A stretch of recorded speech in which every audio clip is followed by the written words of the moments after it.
খায় সে মারা যায়। একটা মানুষকে যখন পাঁচ করা হয় তখন সে ব্যথা পায়। একটা মানুষকে থাপ্পড় মারলে সে অপমানিত বোধ করে। একটা মানুষকে উলঙ্গ করে দিলে সে লজ্জায় কাঁদে। এগুলো তো নর্মাল হিউম্যান বিং এর এক্সপ্রেশন। তো এগুলো দিতে আমার খুব ভালো লাগে। রাদার দ্যান আমি আগে থেকেই জানি আমি 10 জনের মাইরা কোথায় ফেলবো আর কি।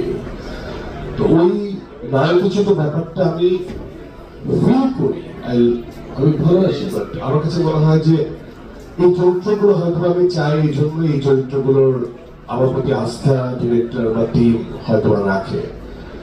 আর আমি হয়তো বা this is my third film, আমার একটা ইচ্ছা আছে আমার ইন্ডাস্ট্রিকে গল্প নির্ভর হয়তো অনেক বেশি জন্মতে আমি কাজ হয়তো করছি না, বাট আমার জন্মতে ফ্লারিশ করানোর আমার এটা একটা চেষ্টা। আমি যেখান থেকে আসছি সেখান থেকে অনেক টাকা কামাইতে পারতাম আর কি। ওইখান থেকে ব্রেক নিয়ে আমি সিনেমাই করছি এবং আমি কমিটেড ছিলাম নিজের সাথে। আমি যখন সিনেমা করবো তখন সিনেমাটাই করবো, সেটাই করছি। তো সেই জায়গা থেকে আমি খুব দাবি নিয়ে বলতে পারি যে পুরোপুরি এই দলটি যেভাবে একাগ্রতা ডেডিকেশন দেখে কাজ করছে সেটা আমি একদমই আমি টোটাল টিমকে দাঁড়িয়ে সেলুট করি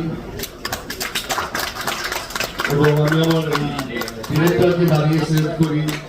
আমি আমার